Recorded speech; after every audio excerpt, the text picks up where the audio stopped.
2024 NBA trade deadline has come and gone, and there are a lot of things to digest here. We're going to get into our winners and losers here on Chat Sports. He's Nick Rohloff. I am Harrison Graham. We're going to focus on 3 winners and losers, but we'll also cycle through all of the trades as well, so stay tuned as we got that all covered for you guys here on the channel. We'll dive in just a moment here, but first, help us out. Hit the subscribe button. We're trying to get to 356,000 subscribers here on Chat Sports. We're less than 120 away. NBA coverage. We're going to have buyout candidates coming out later today. NFL, college football. We're your home for digital sports coverage, so do not miss out. All right, Nick, you said it. I agree with it. I think the Dallas Mavericks were the biggest winners at the trade deadline this year. I mean, they have made my favorite moves without a doubt. They've acquired 2 players, P.J. Washington and Daniel Gafford, both members that will join that front court for Dallas, which was so desperately needed. You have Luka Doncic. You have Kyrie Irving. Tim Hardaway's having a fantastic season off the bench, but you only really had one good front court player, and it's a rookie from Duke in Derek Lively. They needed to give him a mentor and partner at that center position, but they also needed to get someone to slide in at that power forward spot so they didn't have to rely on Grant Williams, Maxi Kleber anymore, because those two just have not been good this season. Gafford and P.J. Washington provide you with a lot of flexibility. PJ's able to space the floor offensively. You get Gafford's ability to block, protect the rim, rebound. And you didn't have to give up that much. You had to give up 1 first-round pick. You get 2 second-round picks. You gave up 2 first-round picks total today in terms of the trade going to Washington and a pick swap. You get that from OKC, which then goes to Washington. And then you get that first-round pick going to Charlotte for P.J. Washington. I really like the 2 moves they made today. Yeah, I mean, I think when you look across the entire landscape, they're the one team, maybe the Knicks, who we'll get to in a second, that added 2 legitimate playoff rotation pieces. You get Daniel Gafford, who can start or come off the bench. You also get P.J. Washington at a position of big need at that 4 spot, which has been underachieving all year with Grant Williams and Maxi Kleber. Let's get to our next team here. It is the New York Knicks. I just mentioned that they did add 2 rotation pieces. Those players are Bojan Bogdanovic and Alec Burks. They send out Quentin Grimes, Evan Fournier, Malachi Flynn, Ryan Arcidiacono, and 2 second-round picks. I think what I find most impressive about the Knicks, not just with this trade, but with the OG Anunoby trade, is that they have not relinquished one of their first-round picks yet. They still have, I believe, 8 tradable first-round picks. I don't think Bogdanovic and Burks are necessarily going to be closers because neither are great defenders, but Bogdanovic can go for 30 on any given night, Rolly. He's a 20-point scorer. Burks is a veteran who knows how to score the basketball as well. I like this for the Knicks. I think it does raise their ceiling as an overall team. And I think, especially in the regular season, it could elevate their win total as they try to chase, a 2 or 3 seed perhaps. To me, this is a regular season move, Harrison.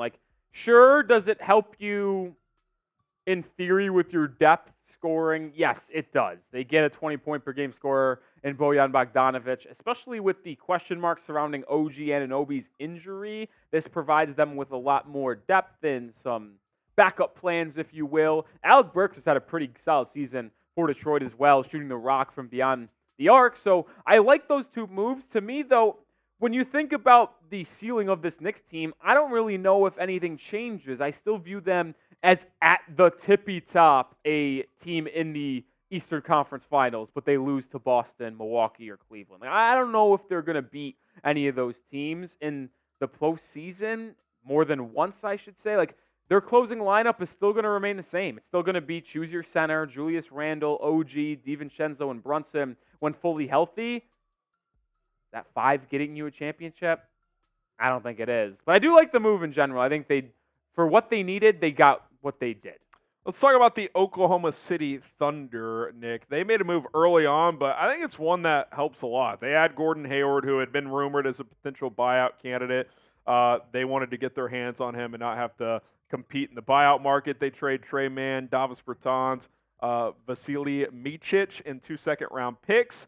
Gordon Hayward can still play. He's a 15-point scorer. He's efficient, and he provides a very young and very talented team with that veteran experience. I like this blend now that Oklahoma City is working with. They needed a vet like this on their roster. I mean, this is one of my favorite sneaky moves at the deadline. When you look at what this Thunder team is, it's very young, overachieving, if you will, as of now, atop that Western Conference standings, but they're tied with 3 other teams, right? But they needed some veteran leadership and some experience coming off that bench. You can only rely on your young guns so often, right? And Gordon Hayward, who can score the basketball still, will come off that bench, be that 6th, 7th man alongside Isaiah Joe, Jalen Williams, the one from Arkansas. And now you have a pretty solid bench unit to be paired up with one of the best, if not the best starting 5 in all of the NBA with SGA, Lou Dort, Jalen Williams, Josh Giddey, and Chet Holmgren. I like this move a lot. Fortifies their bench, gives them a veteran leader in that locker room, and gives them some scoring. I think it's a slam dunk move from Presti. They didn't have to give up that much. Who do you guys think was the biggest trade deadline winner this year? Let us know in the comments. It could be a player. It could be a team. Drop that in the comments down below. I would go Mavs or OKC. I like what those two teams really, really did. So give us your thoughts in the comments section. With winners, there are losers. We'll get to some losers at the deadline in a second. You know what's not a losing company, though? That is PrizePicks. PrizePicks.com/CLNS, the best daily fantasy app out there. They are a proud sponsor of us here at Chat Sports because their daily fantasy made easy. You pick 2 to 6 players on any given entry and start raking in the dough. This is a 10 to win $100 entry for Super Bowl Sunday. Patrick Mahomes, you take the more on that special they're offering, half a passing yard. He's obviously going to do that. Brock Purdy, he's going to scramble just enough to hit that number. I like the more there. Isaiah Pacheco, I think he finds the end zone, and I think Kyle Juszczyk gets a touch in this game. PrizePicks.com/CLNS. Use the code CLNS. You can play on a daily basis. You don't have to wait for Super Bowl Sunday. You got the NBA, college hoops, NHL, and a whole lot more. Just choose more or less on the statistical things they set, the lines they set in different categories, and you'll be good to go. So check out PrizePicks. Link is in the comments and in the description. Okay, losers. I got to go Lakers, man.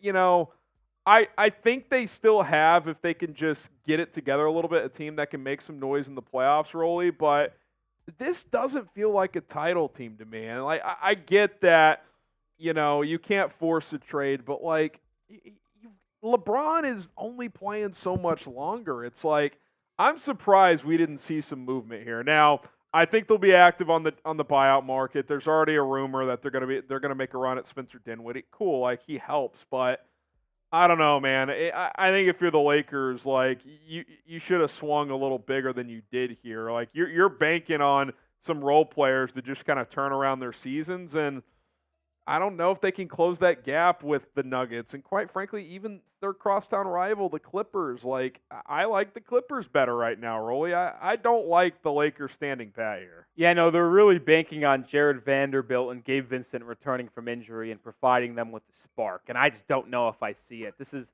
the 9th, 10th best team in the Western Conference right now, and sure, you have LeBron and Anthony Davis in the postseason. You're always going to usually rock with them. But, like, I don't see them beating a team at the top of the West, the Nuggets, the Thunder, even the T-Wolves. I know a lot of people would probably make the popular, trendy pick of the Lakers over Minnesota in the first round. I wouldn't. I like that Timberwolves team quite a bit. The Lakers standing pat, not adding any shooting or guard scoring, I would say, alongside defensive measures as well, because D'Lo has actually had a good month. But him and Austin Reeves just don't fit together. This Lakers team, I really thought Rob Pelinka was going to make a move. He doesn't, and I think they rightfully end up on our loser list. Yeah, it's just weird that they re-signed D'Lo with plans to probably trade him, and then they don't trade him. So you've got that. You also have the Bulls, who clear and obvious loser here. I just like, I don't get what they're going for. Like, the reports leading up to the deadline is they're probably going to stand pat. That's what they ended up doing. You know. I don't like their direction because their direction is no direction, Rolly. Like, they're just good enough to be like the 8th seed, the 9th seed, get in the play, and maybe you make it into a first-round series. But, like, there's no scenario where this team wins a playoff series. You've got aging players. DeRozan's expiring. Why not try to flip him? There was a report that Alex Caruso was untouchable. Why? Like, I like Caruso, but untouchable? I mean, Zach LaVine getting hurt doesn't help. I mean, you probably at least could have flipped him if he hadn't. But they're stuck in the middle, Rolly, and that is the worst place to be in the NBA. And what is their direction? I know that's my point. Like, where do they go from here? Do they stay with LaVine, DeRozan, and that crew? Do they stay with Vucevic? Like, they have so many players that really not a lot of teams cut. Their only positive, sorry to chime in here, is Kobe White has emerged this year as a young player. That's great. But that's it? Like, that's your positive? My thing is, like, even with that, do I think Kobe White can be the point guard on a championship team? Like, probably not. I mean, honestly, he's like a super sixth man. So, like, I just don't know what the Bulls are doing and what their direction is. They have so many people that they could ship off to recoup some assets and look towards the future, yet they elect to stay as the 9th best team in the Eastern Conference, and their ceiling is a play-in exit in all likelihood. And to be frank, this started in the offseason when they re-signed Vooch, and they didn't flip LaVine or DeRozan. It's just like they're naive, man. They're naive about where they're at. I mean, you don't even flip Drummond? Ugh, like, not a fan of what they did or didn't do. The Brooklyn Nets, next up here, I just don't really get what they're doing. Like, they're just kind of flipping players around. You're not really getting much for them. Like, you're trading expiring contracts for players under. Like, Dennis Schroeder has 2 more years on his deal. I don't really get that. I don't know. Like, they're kind of just a worse Bulls right now, where Mikal Bridges is a very good player, so that's better than anything Chicago's has, but I don't really know what their direction is either. Like, I think Jacques Vaughn's probably going to get fired after this year. But, like, again, you make that trade, you flip out Royce O'Neal. Sure, you get some second-round picks here. But, like, nothing they did is that inspiring. Why not trade Dorian Finney-Smith?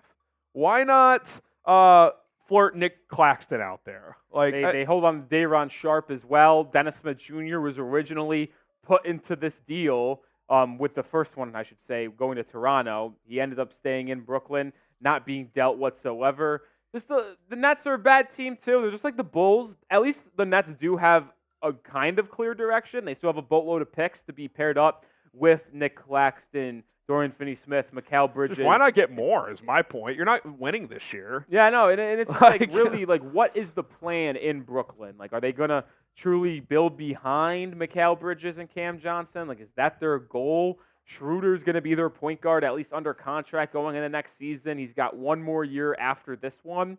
So he'll be an unrestricted in 25. But by the way, if that report is true that they turned down 2 firsts for Dorian Finney-Smith, like, I like Finney-Smith. Yeah, 2 firsts, that's though. A bit of a disaster. You already have Bridges and Cam Johnson. You don't have to have Dorian Finney-Smith. Like, 2 firsts, that seems like a good opportunity, but they did not take it if that report is accurate. Okay, biggest trade deadline loser this year. Loser. I got to go Bulls. I agree. I still think the Lakers have enough to make a playoff push and win a series or 2. The Bulls are they're going nowhere, man. Like, I don't understand what their mindset is at this point in time.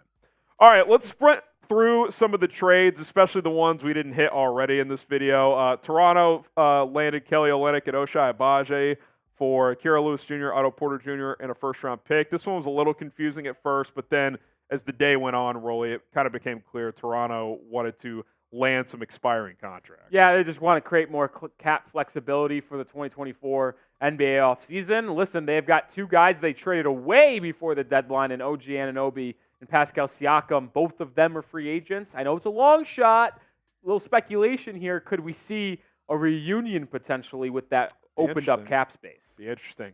Buddy Hield to the Sixers for here. Marcus Morris for Court Mots in 3 seconds. Do like the move. I think if Joel Embiid can get back come playoff time, Hield could really help. And Hield's really never been on playoff caliber teams, so certainly going to be interesting to see how he performs there. How about this one, Nick? This one was something. Pat Bev, breaking the news on his podcast, by the way, gets flipped to Milwaukee for campaign in a second. I don't really know what Philly's mindset is here, but I think they're banking on landing Kyle Lowry in the buyout market. That's kind of how I view this as well. Swapping back up point guards is always interesting.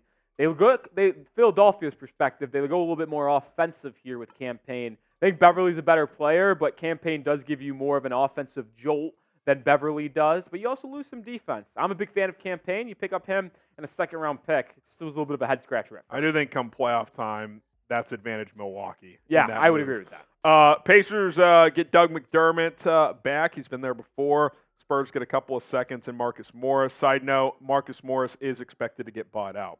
Robin Lopez and our good friend Cash Considerations to Sacramento. I'm a big fan of Cash Considerations. Like we could do. It's the best. He's versatile, man.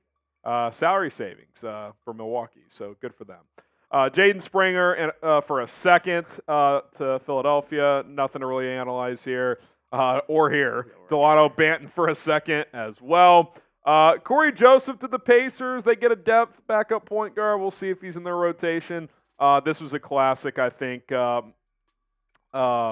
apron type of move for Golden State. They get a second for him, though. I'm a little surprised. I was also quite shocked that Indiana would give up a second-round pick. So there you have it. Those are the moves at the deadline. We hit the other ones when we were talking about winners and losers, like the P.J. Washington, Daniel Gafford, the next trade, etc.